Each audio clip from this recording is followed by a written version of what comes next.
বিভীষণের প্রতি মেঘনাদ কাহিনী লক্ষণ থেকে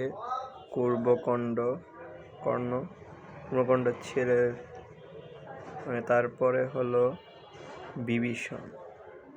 কুম্ভকর্ণের ছেলে হলো মেঘনাদ।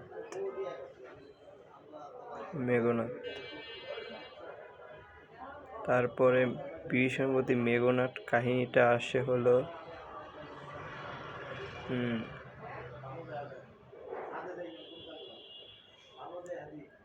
রামায়ণের কাহিনী থেকে আসছে। রামায়ণের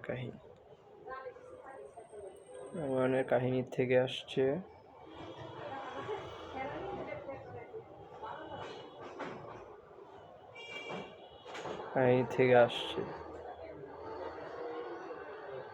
তাহলে এটা হলো রাম আর লক্ষণের যুদ্ধ ছিল, তখন এই ঘটনাটা ঘটে।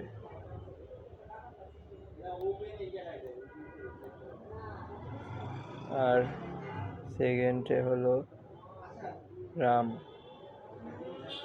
রামকে বিভীষণ সাহায্য করে, বিভিন্নভাবে সাহায্য করে, বিভিন্ন তথ্য দিয়ে সাহায্য করে। আর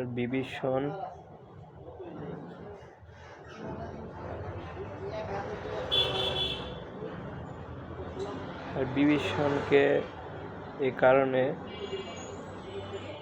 তার মেঘনাদ অনেক রেগে যায়, যার কারণে বিভীষণকে মারতে চায়, কিন্তু তার চাচা হয় সে মারতে পারে না, কারণ সে অনেক বীর যোদ্ধা ছিল এবং ধর্মের প্রতি অনেক ছিল।